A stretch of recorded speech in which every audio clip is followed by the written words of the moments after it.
One of them was that we engaged we produced policy notes and engaged with a lot of different stakeholders to sort of talk about the important reforms needed to bring Pakistan on a growth path and back to sound economic growth and achieving its development priorities. What I, as a female student, feel like the confidence that we as female students have is really in the back of our heads, right? The basic problem here is that early childhood development is not given a key focus on when we talk about, children and young mothers.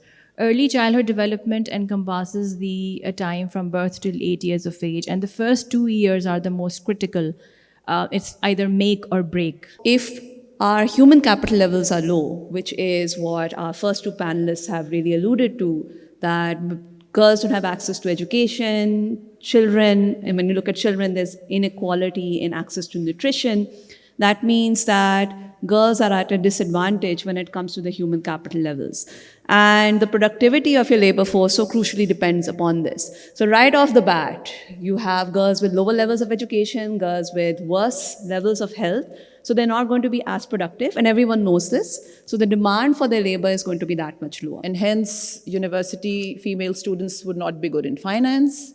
And as a result of that, we would find a very small number of, almost negligible number of women in technical areas such as policy evaluations. Now, mind you, why I'm giving that example? Because in the Pakistani context, civil servants represents one of the most stable institutions who are very well represented as far as policy inception, policy discussions, policy making, policy implementation, policy evaluation is concerned. So it is an important.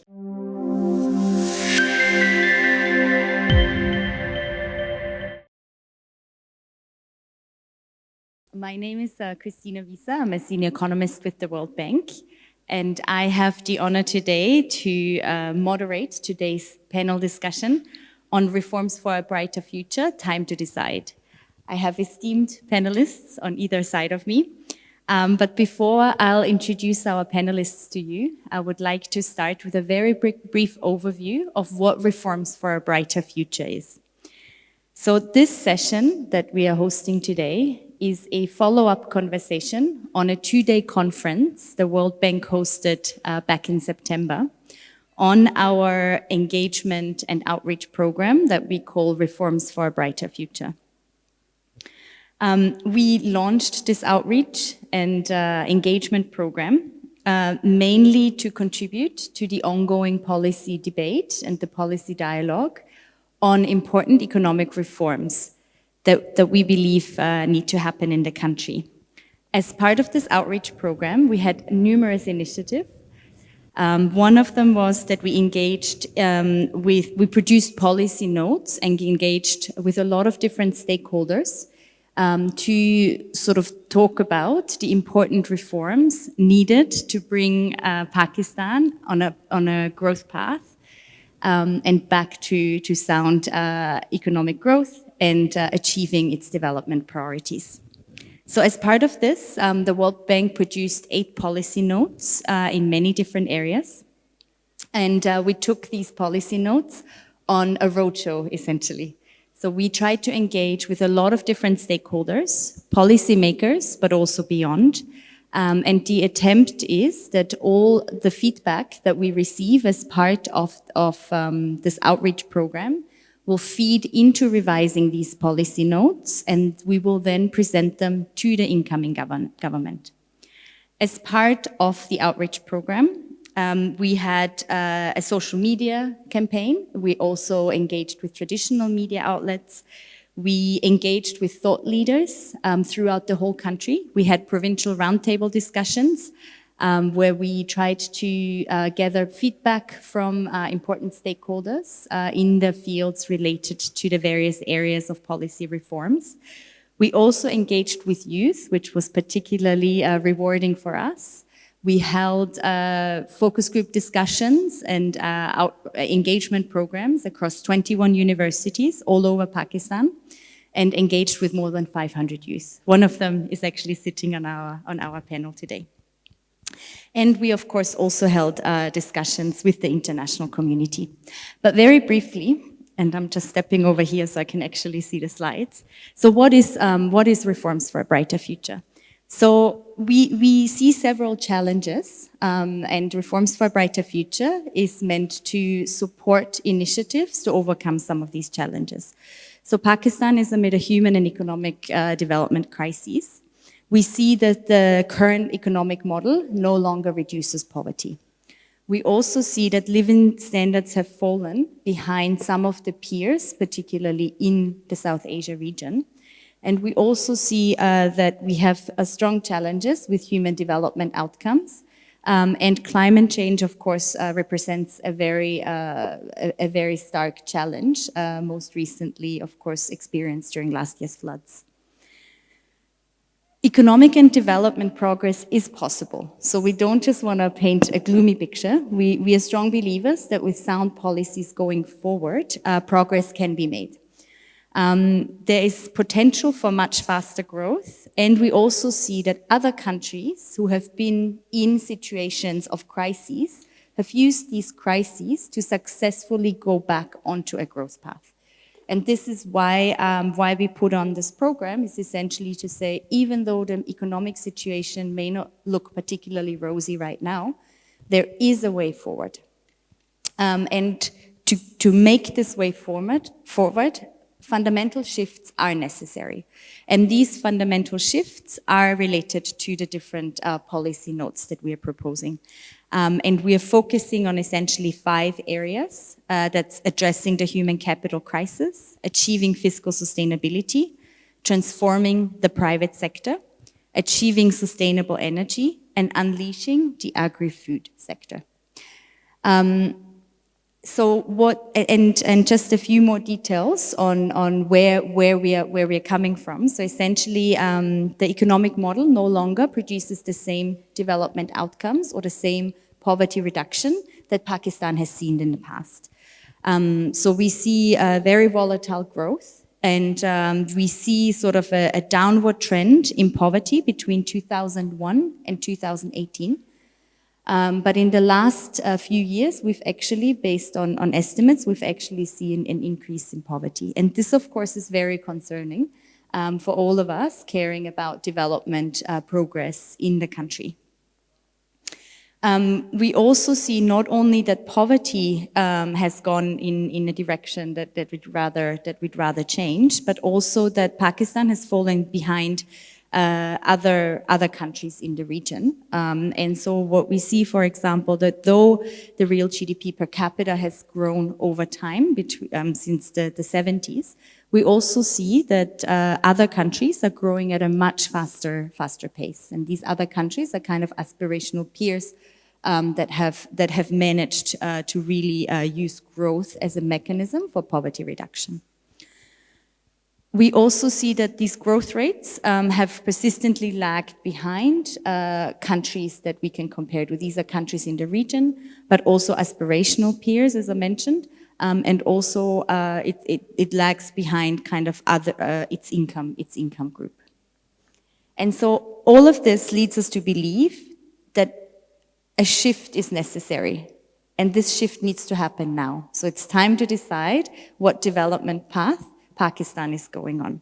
And so this is possible, and we have done quite a lot of research to show how one can get out of, or how Pakistan can get on this growth path that will reduce poverty again. And these areas are really, I won't go through all the reform areas, but these are related to the 5 pillars. So in addressing the human capital crisis, we want to move from an underfunded, inefficient service delivery and social protection system that's currently quite fragmented and accountabilities are spread over different actors, towards a coordinated, efficient, and adequately financed service delivery that targets the most vulnerable. Under achieving fiscal sustainability, we want to achieve moving from a wasteful and rigid expenditure financed by high levels of debt and a very narrow, distortive and equitable tax system towards prioritized investments that support growth and development financed by a broad-based, efficient, and a more equitable tax system. And under each of these pillars, we have several reforms that we are proposing as part of our policy notes. Transforming the private sector, here the focus is really to move from heavily regulated, protected, stagnant, and unproductive economy with a large state presence towards a dynamic, open economy driven by private investments and exports. And this is sort of a nice lead on also from the previous session. And unleashing the agri-food sector, we're hoping to move from an agriculture sector and a policy setting in the agriculture sector that locks farmers into low value, low productivity farming activities towards a market-driven agricultural system that's strongly supported by public interventions, but that are specifically focused on building resilience and improving productivity.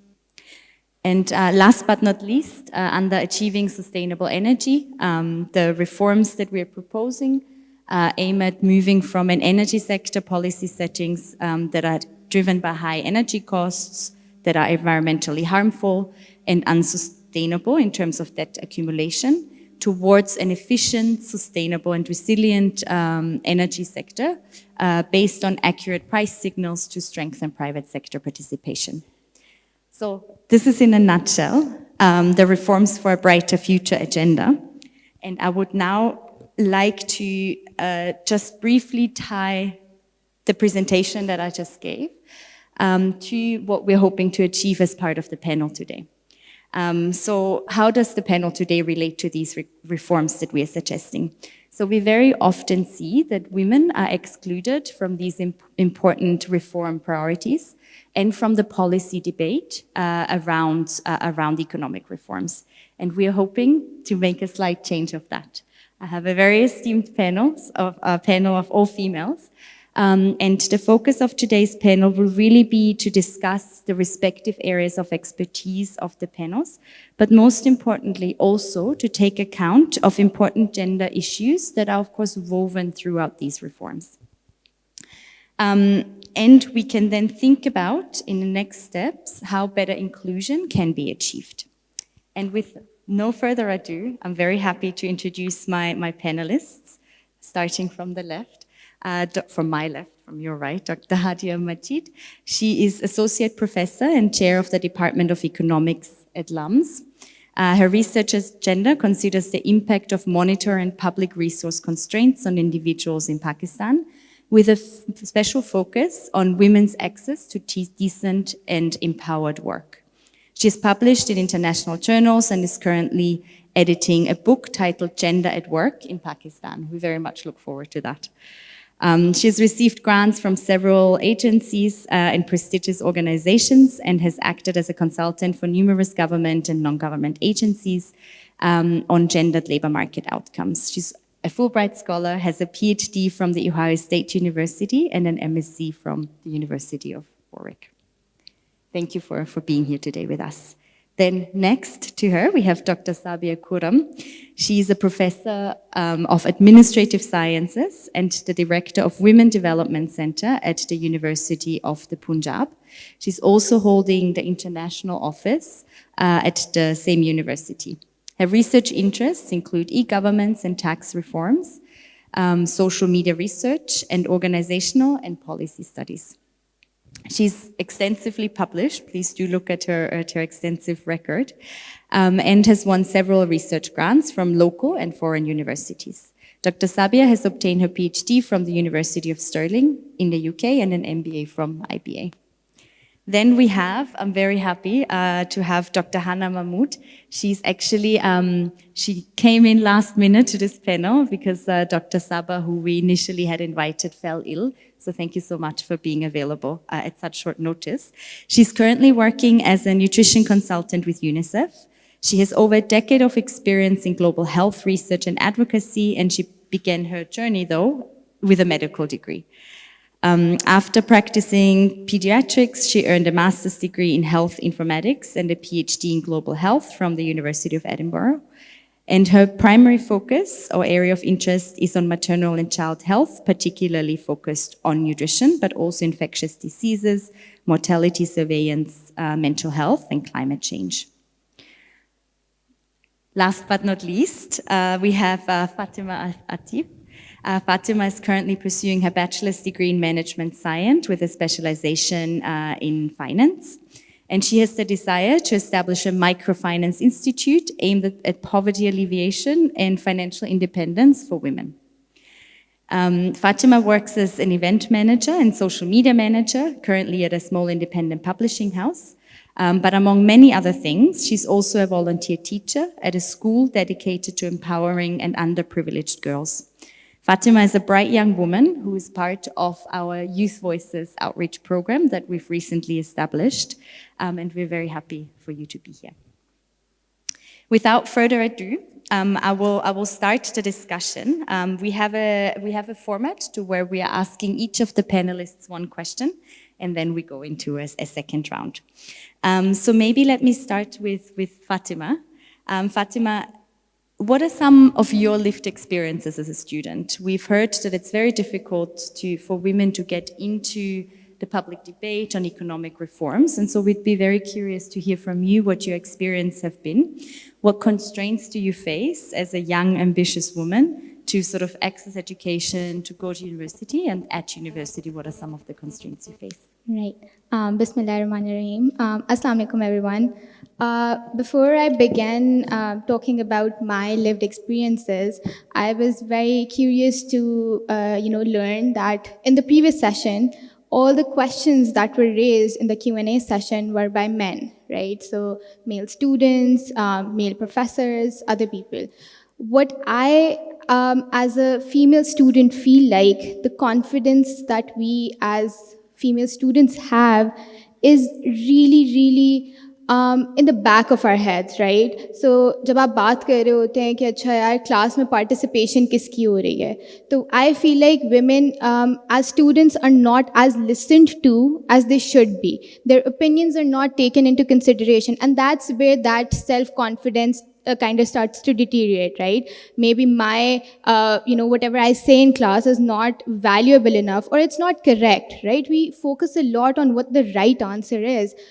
In life, there is no right or wrong answers, right? When we were even talking, when I went to the focus group discussion with the World Bank, so we had a really interesting thing that someone at the World Bank said that, a cricket team cannot win if half of your team is not playing in the field, right?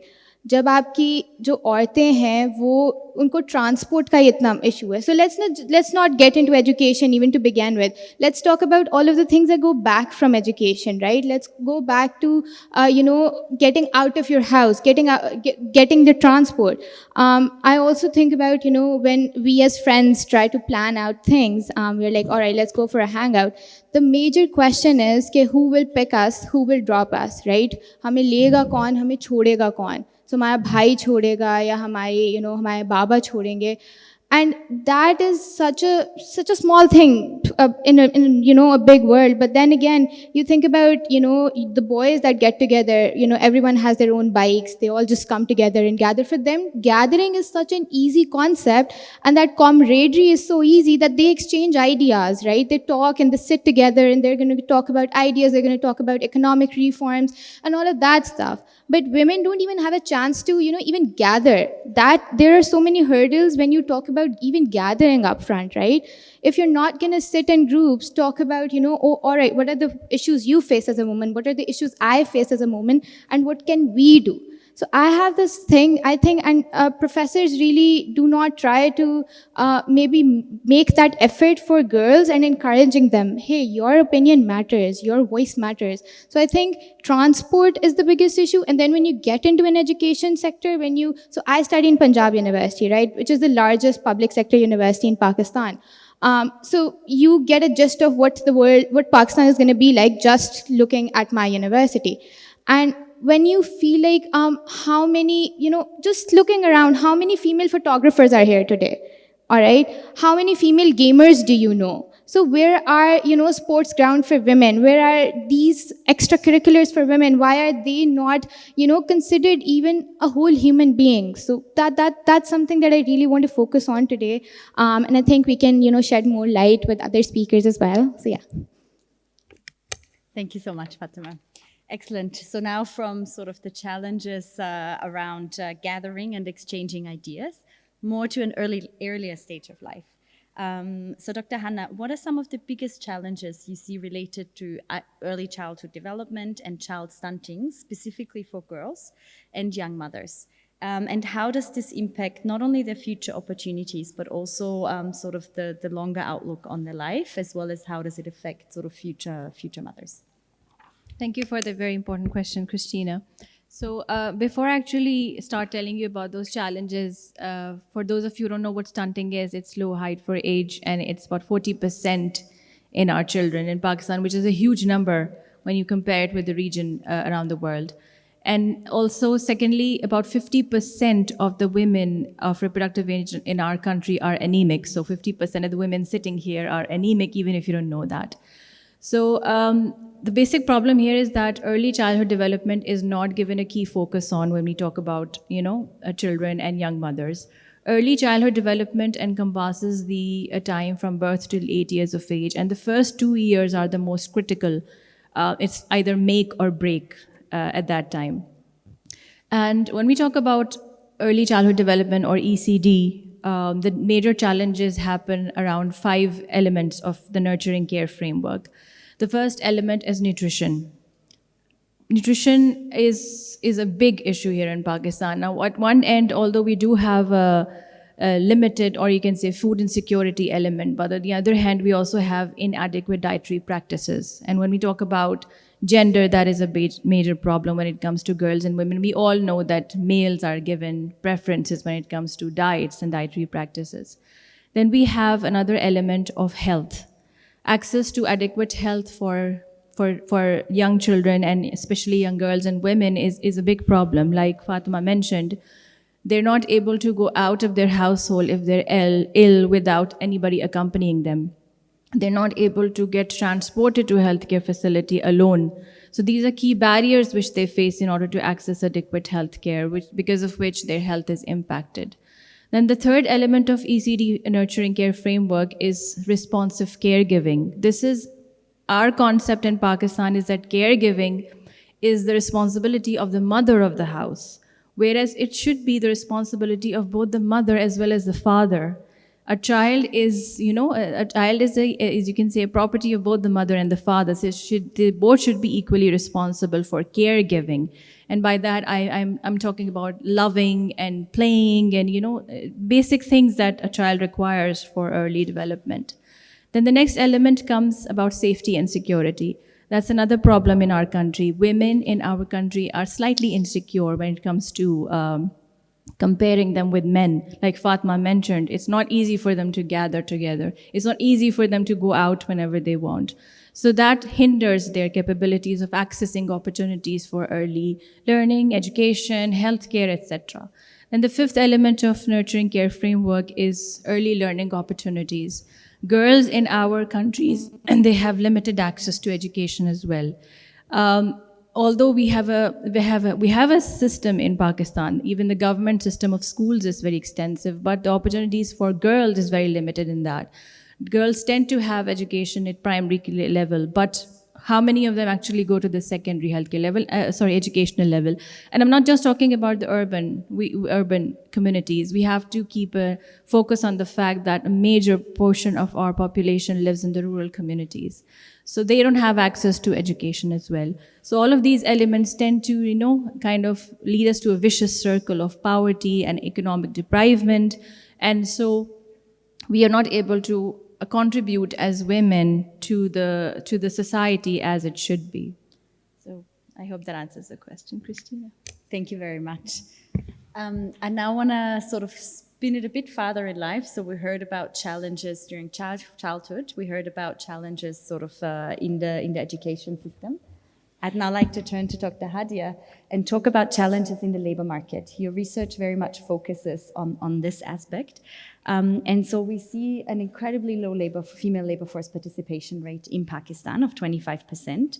So I just want to learn from you, what are some of the implications of that for women? And why is it so challenging for women to enter the workforce and access decent and empowering work? Right, thank you, Christina. So what our panelists have already touched upon and talked about, जो education sector में उन्होंने बात की है, health के मुतालिक भी जो बातचीत हुई है, a lot of that gets reflected in the labor market as well. So if our human capital levels are low, which is what our first two panelists have really alluded to, that girls don't have access to education, children, and when you look at children, there's inequality in access to nutrition. That means that girls are at a disadvantage when it comes to the human capital levels. And the productivity of your labor force so crucially depends upon this. So right off the bat, you have girls with lower levels of education, girls with worse levels of health. So they're not going to be as productive, and everyone knows this. So the demand for their labor is going to be that much lower. Even when there is demand for their labor, the demand is going to be in lower productivity tasks. So where you do have women entering the labor market, you're not able to see them achieve that level of earning potential that you see for the boys. One very simple thing there is that they just can't put in those many hours. They get sicker often. If you're seeing those nutritional deficits, that is going to come up in their later years as well. Then they don't have that level of skill, that level of training. Now, again, the panelists have already talked about this. One of the reasons why they don't have the level of training, don't have the level of skill is, one, because of the high reproductive burden that women face, and two, because of the high mobility restrictions that they have. So even if you do want to invest in your education, even if you do want to invest in your training, you're not going to be as mobile as the men are, particularly given that the transport system, public transport system in Pakistan isn't that well developed. So आपको घर से निकलने में मुश्किल हो गया, घर से निकल जाएंगी तो आप harassment face करेंगी सड़क पे, bus stop पे, buses जो हैं वो overcrowded हैं, you don't feel safe in the bus as well. So your family is going to say, why are you going out of the house? You yourself will think, why am I going out of the house to earn what is not a very high wage rate? So I'm facing this big direct cost. And there's also a very big opportunity cost for me because मुझे घर आके काम तो करना है, I have to come and take care of my children as well. So I have this really what we call a double burden. I have very high time poverty. I am not as high skilled as my male counterparts is.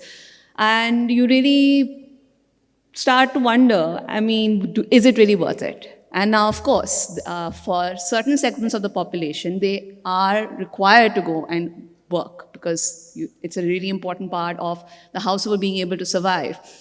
There again, I'll come back to the fact that, and this goes back to what your presentation was talking about, the reason why we're lagging behind when it comes to, when you look at our productivity levels, when you look at our growth potentials, where women are working, and you talked about the percentages that we have, that's the formal labor market. Women are working in the informal labor market, they're working in home.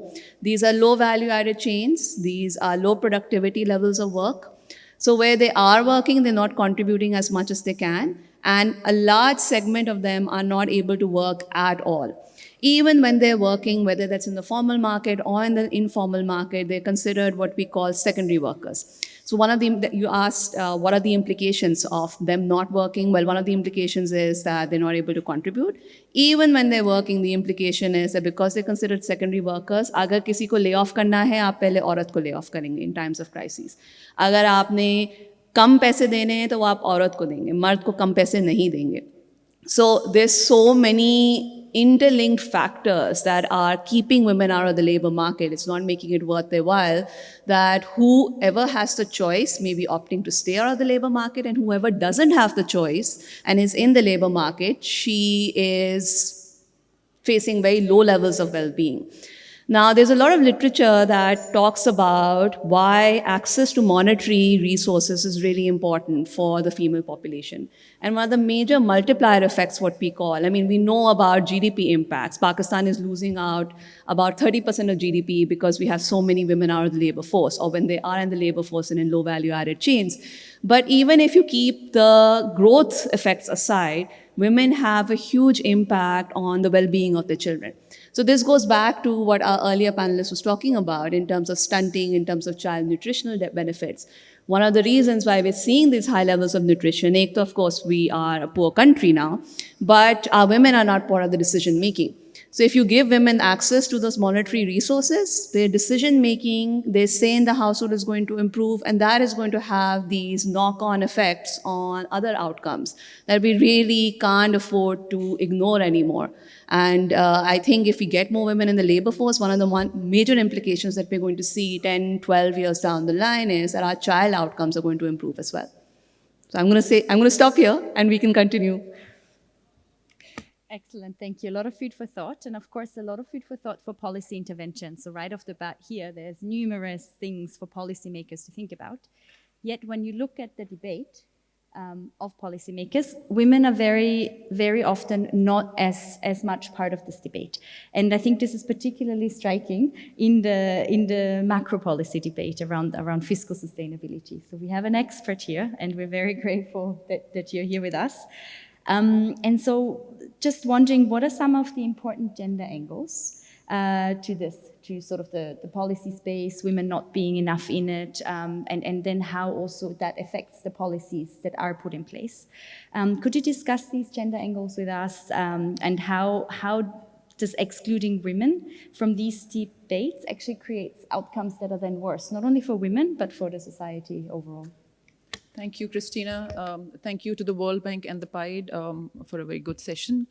I have to start with patriarchy, right?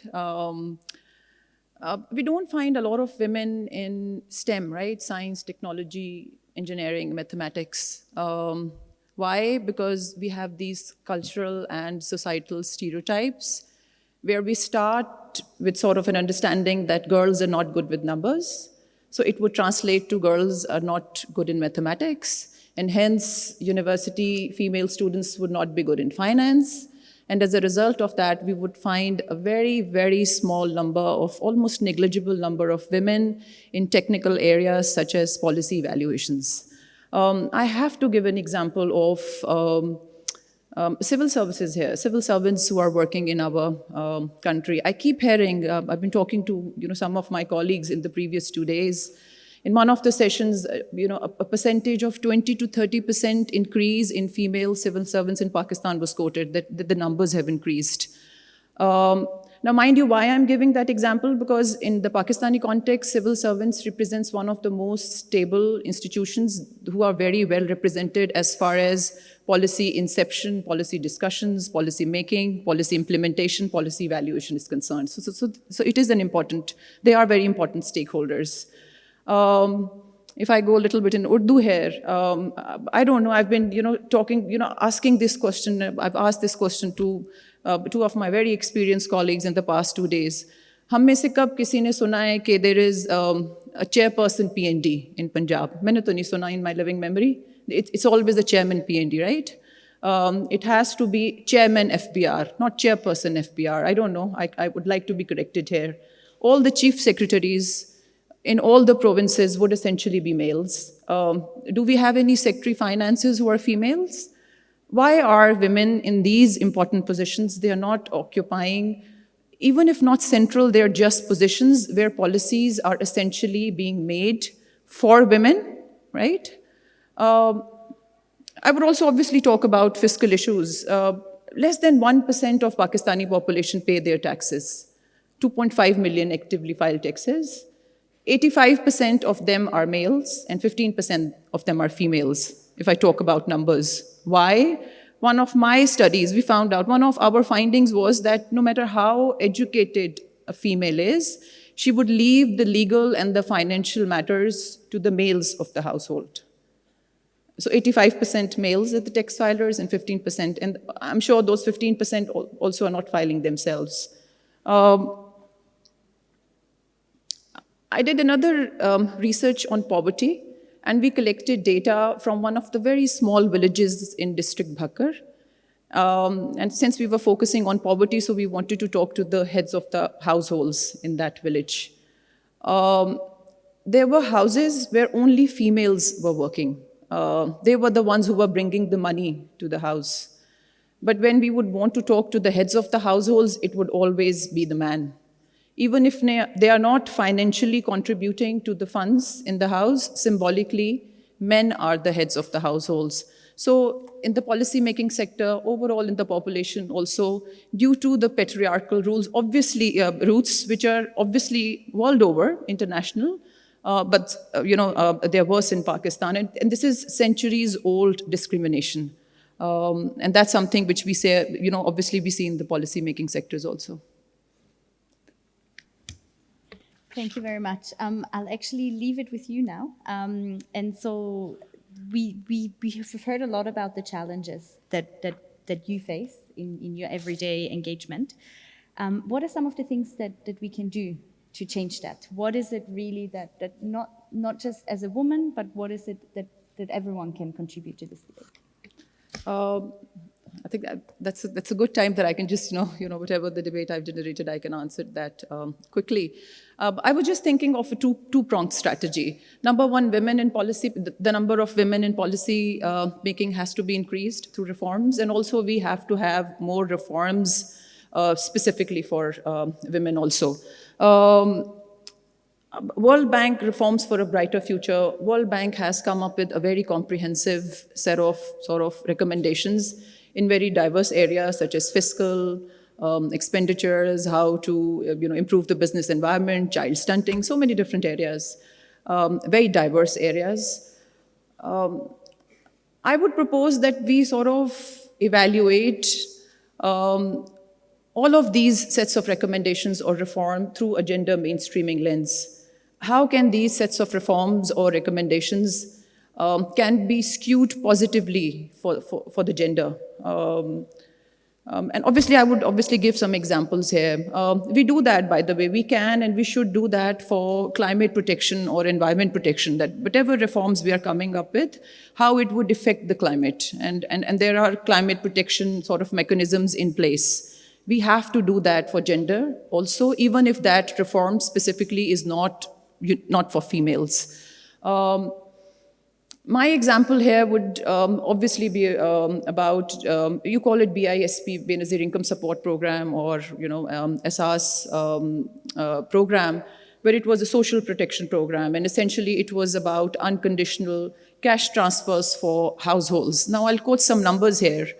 Due to that reform, 51.4 million, 52 million families, they benefited from that program. But it was those 8 million women who were brought at the forefront because they were the ones who would collect that money, right? So that's a very neat and a smart way. Now that reform, mind you, was not only for women. It was for the whole household. It was for men, it was for the children in the household, but the women at the forefront of receiving that benefit. They were the ones who would go and get the money out of the ATM or whatever the mechanisms were. There was another reform in the similar program. It was about school stipends, the SAS school stipends program. 100 districts were covered in that. In that reform, the monetary value of the girl child stipend was skewed in favor of gender. So the girls would receive a higher monetary value stipend than the males, the boys.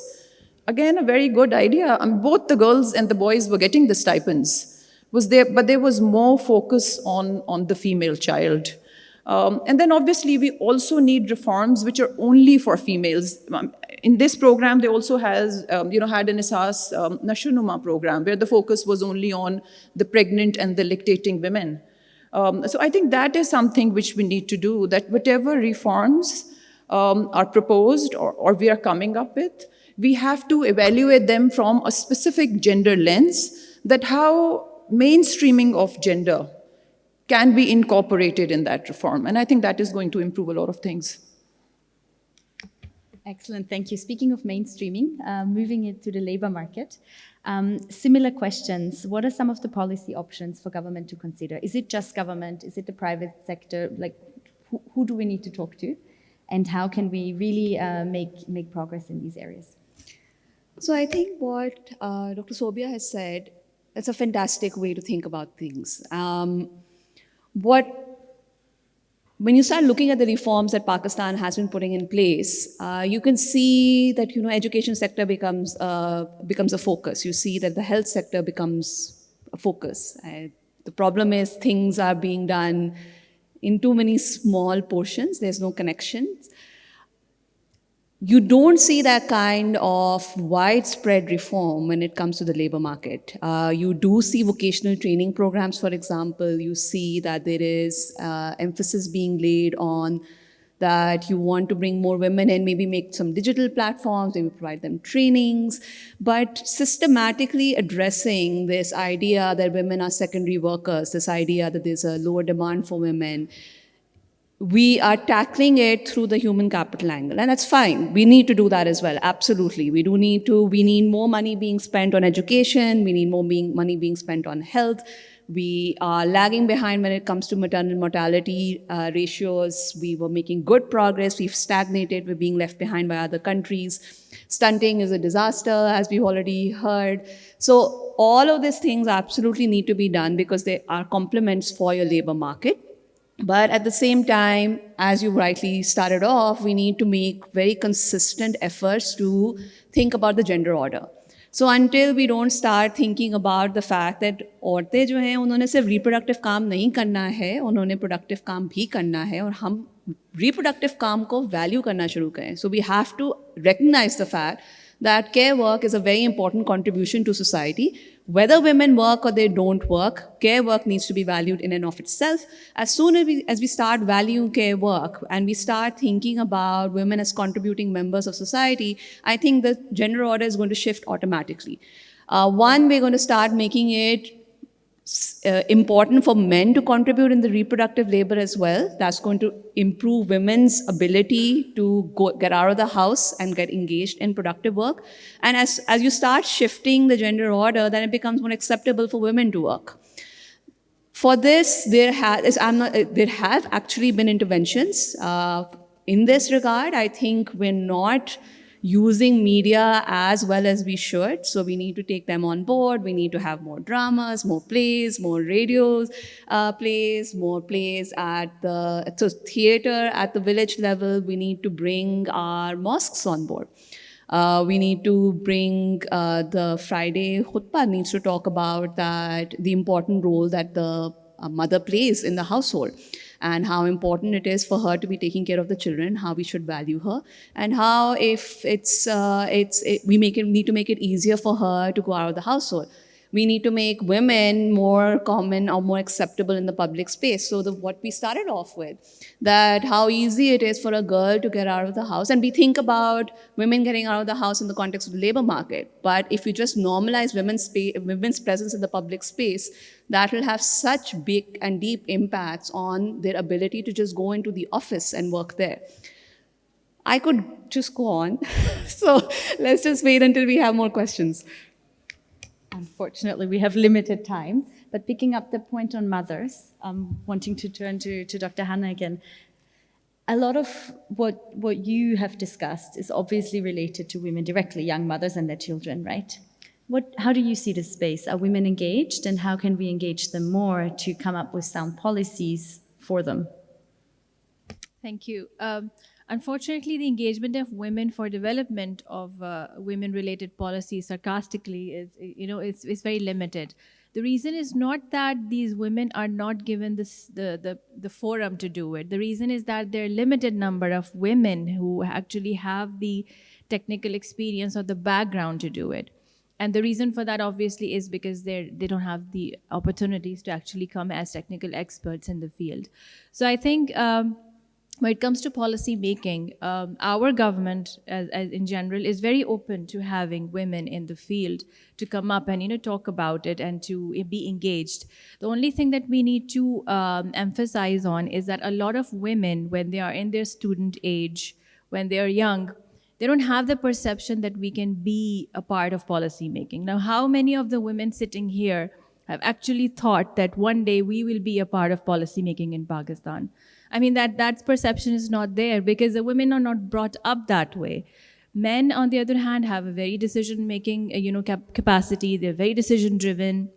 They know they can do it. They are given that platform. But the women, they don't have the perception. So I would like to urge the women here, the young women especially, to not think of themselves as not part of this society, and especially at the higher policy-making level. If I can do it, and if the other women sitting here can do it, you can do it as well. You can be part of the policy-making process. You just have to have that, strength in you to come forward with it, because the platform is there. I mean, nobody is going to stop you to come up and start making policies for women. You have to be the ones who have to come up to do it. So I think one key barrier here is the perception of women not doing it. And then the second is to, once you get into the process, just be firm and, sustainable in the process. There's going to be a lot of hurdles in order to reach where you are. Because like we've talked about, it's not easy for women, but it's not impossible as well. So I think those are the 2-3 key things, and building capacity of the women is another thing in leadership roles. I think that's another element which has to be brought in as well. So I think those are the 3 key things which I'd like to highlight. Thank you. Thank you very much. No, this whole idea about role models and the importance of role models is something you've highlighted here. Yeah. Fatima, from your perspective, you've talked about the challenges you face every day. What are some of the suggestions you have for overcoming some of the differences that you see between you and a young man? How can a young woman, an ambitious young woman, driven young woman thrive? Right. So to begin with, I think all of it starts at home, right? When you are in your home, you do not want to see your mother being a household person and then, going out for jobs as well. So she comes back late and then she has to manage the house. Household itself is a separate work. And then, getting a job. When you talk about women being secondary workers, you do not just need to throw them out, all right, go earn for yourself.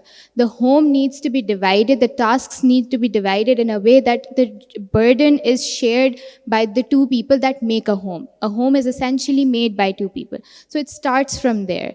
And then when I think about education in that terms, I think just making the playing level equal is not the answer, right? When you have been oppressing one gender for so long, just making sure, all right, they're going to participate, I'm going to let them speak. That's not enough. You need to encourage them to speak. You need to tell them that you are capable of speaking, whatever you say. So 9 out of 10 times you're going to get it wrong.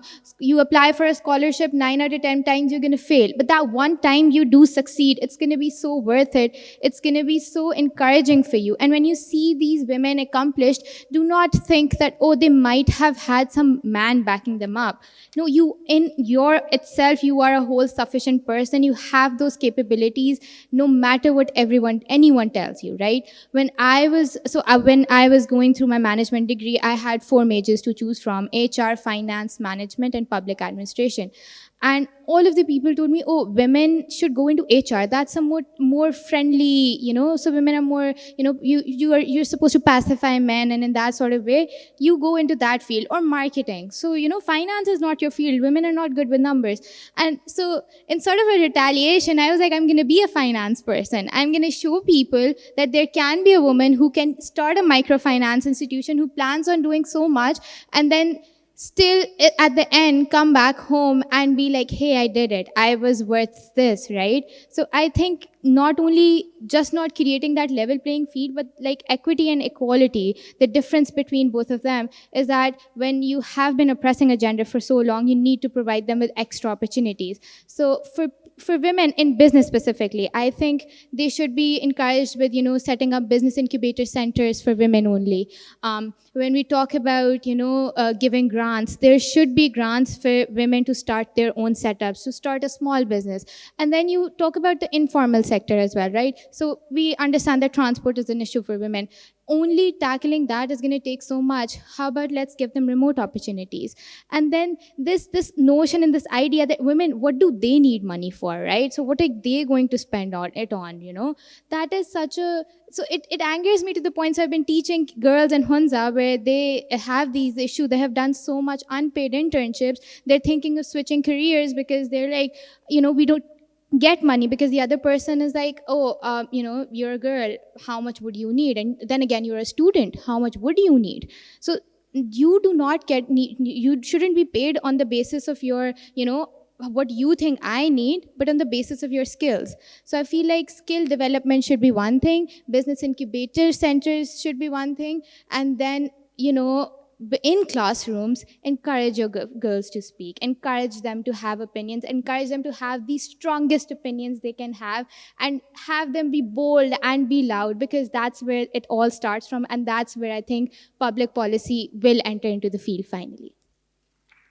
With that, I would like to hand it over to the audience. We look forward to your questions.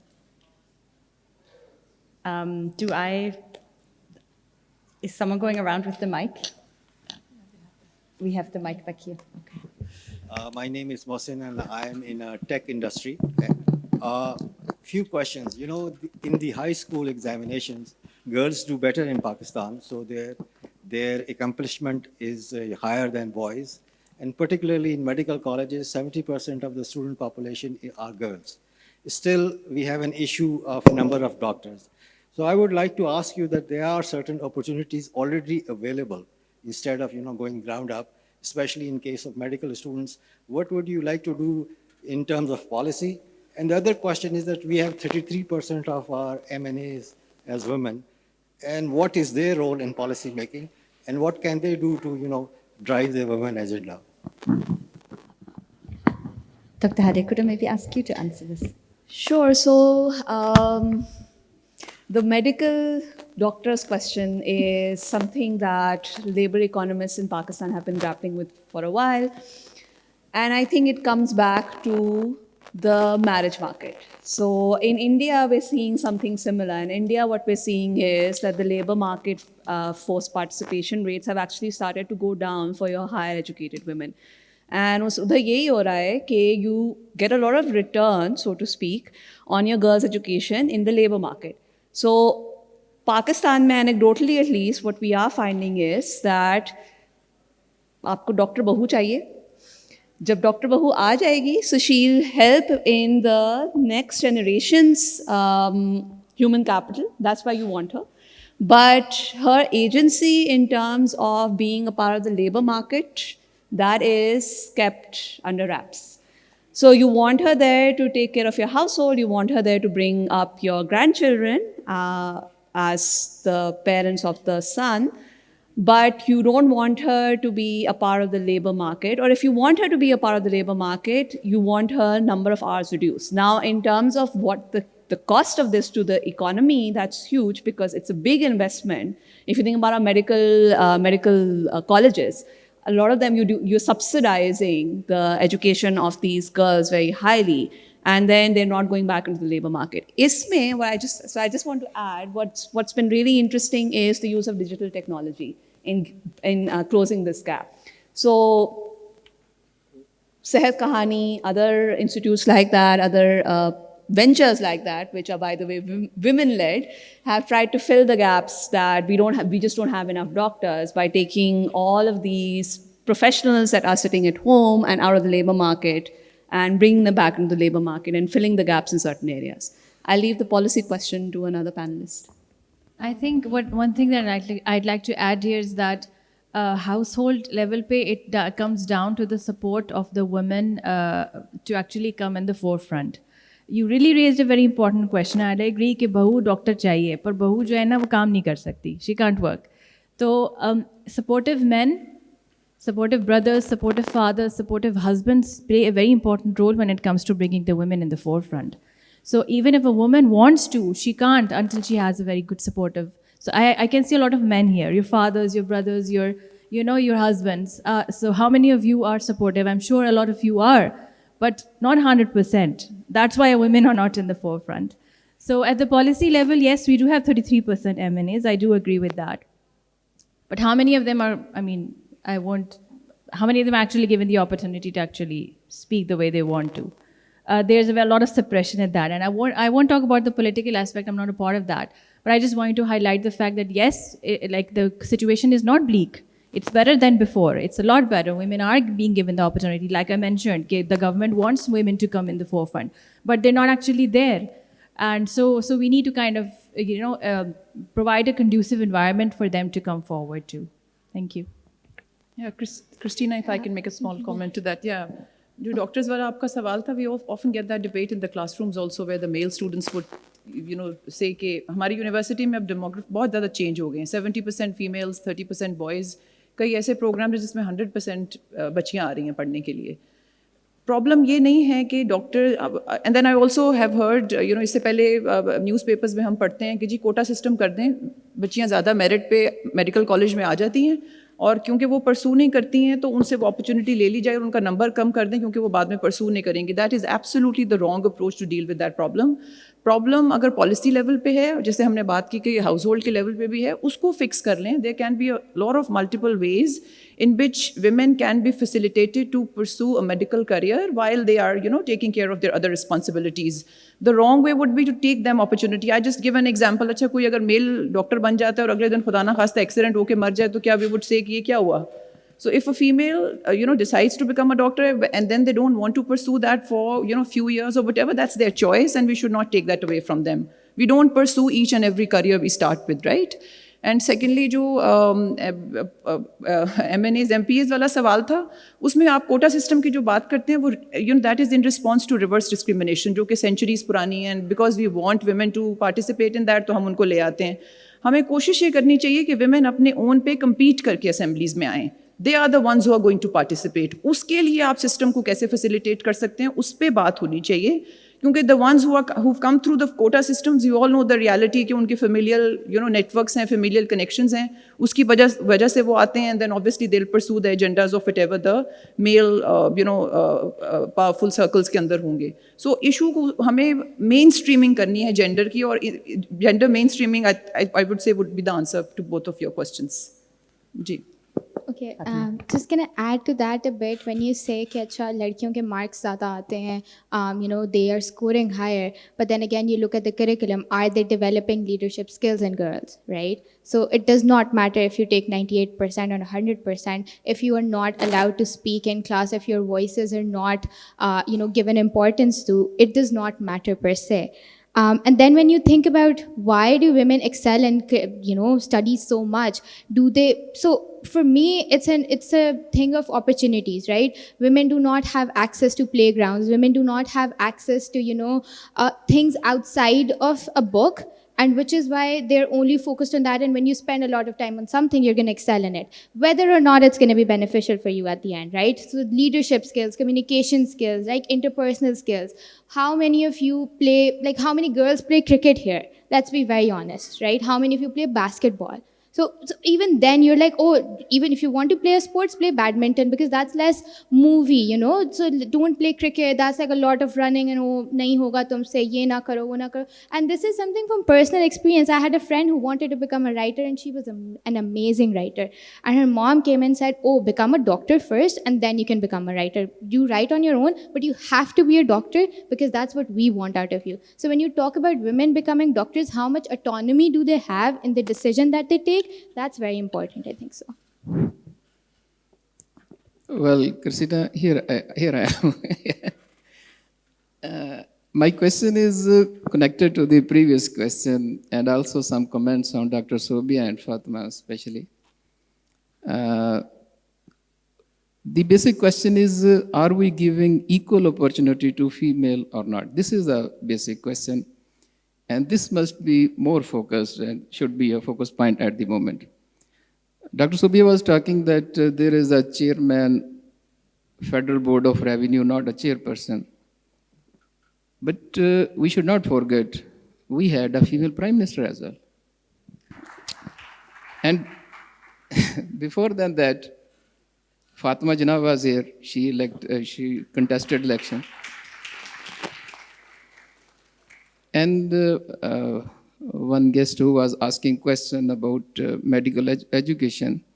In that, I would add that we have a separate medical college for female, but not a separate medical college for a male. So, but still, I am in the sport of that, we are not giving equal opportunity because still there are many ways that, especially if we talk about education in villages, and the girls which are studying in primary school or high school, do they get chance to go to colleges? And if they complete their college, and then are they given equal opportunity to study in universities? Because universities have a lot of challenges. Some private university, they take a lot of fee.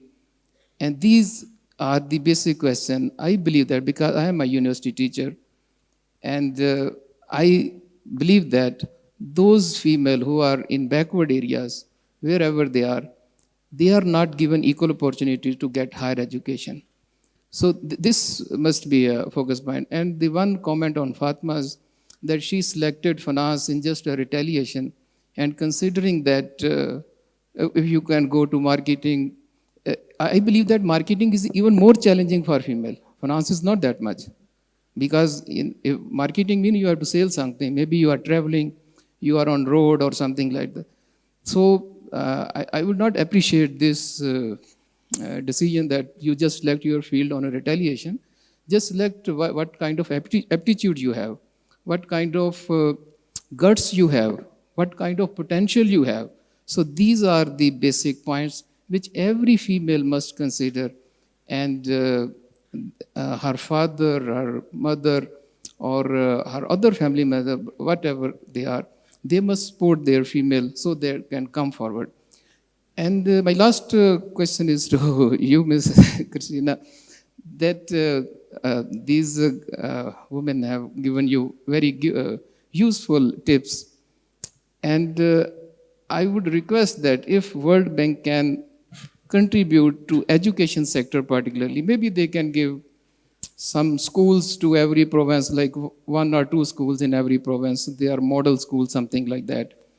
And do not give fund to our government. We do not have trust to our government. This is bitter fact, bitter reality. But if we can get some schools or some university or some college, something like that, so we can say this is World Bank have given this one. These kind of students are there. Female are given equal opportunity. And yes, and then of course after a few years, we can get product from that university, colleges and schools, and they can contribute well in Pakistan's economy. If World Bank can do that, I would really appreciate and will salute you. Thank you very much. Thank you. I was just informed that we're running short or out of time, so I would like to ask our panelists to address some of the comments as well as to make some final remarks if you would like, and then I'll wrap up. Okay. All right, very quickly. आपने सवाल किया, आपने कहा कि gender discrimination है कि नहीं है, and then you yourself answered it कि है. अगर ये प्रॉब्लम ना होता तो हम इस सेशन में ही ना बैठे होते. We would not have been sitting in this session, right? Then you spoke about आपने role models की बात की. You spoke about the female prime minister, Fatma Jinnah as the politician. I 100% agree. I think we need more role models in all the different areas, and that is what we've been talking about. कि हमें हर area के अंदर, और जिस तरह बात कर रहे थे that there are underprivileged females, I think they can be motivated and encouraged by that if they would see, whenever we see media, whenever we see important meetings, being done, do we see a lot of women, sitting there, and then secondly, contributing meaningfully? I think that can be a change agent in itself. वो perception change करेगा, and it's going to bring more motivation to those. So I agree with you, gender discrimination बहुत ज़्यादा है. Oh, okay. So I would want to add, when you talk about कि Fatma Jinnah जब थी, So when she was, running elections, the smear campaign that Ayub Khan ran against her, if you even study about it once, she was targeted in so many ways just for being a woman. I think that should be something that should be, something. And this is a very interesting thing when even when we talk about politics, when we're talking about that, women in politics are addressed with a certain sarcasm or a certain criticism. So you're going to call, so I'm not going to take names, but you're going to add BB to it, or you're going to add, oh, they don't know much. So even when you're addressing them, you're going to take certain criticism or certain sarcasm towards it. When you talk about our prime minister, we have had so many prime ministers, and out of one, we have a female prime minister. Your prime minister should not be, show-offy female वो नहीं होनी चाहिए कि आप कह दो कि अच्छा यार इसके अंदर हम लोग डाल देते हैं just for like a representation, right? Fake representation is not actual representation. So when you talk about prime ministers, how many prime ministers have been female? One is not enough. When you talk about there being a separate college for women for MBBS, that again contributes to, so this is not a man versus woman debate, right? This is giving women opportunities, right? Equal playing field is not an equal playing field to begin with. Women should be encouraged. So it's equity versus equality again. And when you talk about separate college for women, again, it stems from that idea of हमें चाहिए, Dr. Bahu चाहिए. If that notion is, suppressed, maybe women will actually start pursuing their own interests. Maybe they will become writers, photographers, gamers, all this sort of stuff that I think I would want to add. And lastly, about me choosing finance as an act of retaliation, I had my interest in both marketing and finance, but the reason I chose finance was because I wanted to prove women can be good with numbers too, and I hope that I'll be able to prove that one day. Thank you. And I just like to make one concluding comment here. We have a platform, we have opportunities, we have women in Pakistan, but unfortunately those women need support, and that support starts from the house, from the men of the house. So I'd really appreciate if that is catered to. Thank you. I'll just echo that. I think we've talked a lot about role models, and I think it's important for us to recognize that role models सिर्फ लड़कियों के लिए नहीं होते हैं. It's not just important for our girls to see that women can occupy so many different roles. I think it's equally important for our boys and for our men to have these role models as well. I can't emphasize enough the importance of male allies in all of this. And just also that I think that the gender order is detrimental for everyone. We've talked about it from the context of women and how reproductive roles and this pressure to take a particular career because it makes you more marriageable. There's pressure on men as well. There's pressure on men not to be a part of the reproductive work. And I think that's detrimental for everyone in society. It's also detrimental for our children in our society. So I'll just echo again that we really need male allies, and we really need to be getting out of this mindset that, oh, if there's a woman prime minister, she is a role model for all the little girls out there. She's a role model for all the little boys as well. Excellent. Thank you very much. I will take that question on education, or the comment on education to heart. Thank you very much. We do have education projects, of course, but needless to say, I think we all need to work together to further improve not only education for girls, but education for everyone. In terms of an elected female prime minister, this country is doing much better than my own, Austria. We've never had an elected female prime minister, so this is, I don't know what that feels like yet, and I'm hoping to see that very soon.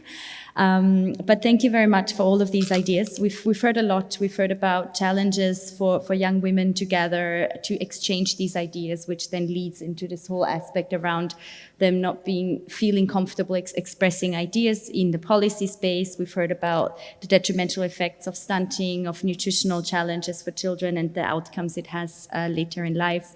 We've heard about the labor market challenges that women face and the reasons for it. And we've heard a lot about what the challenges are to get engaged in this debate. Needless to say, there are a lot of challenges, but there's also hope. These 4 women on the panel give me tremendous hope.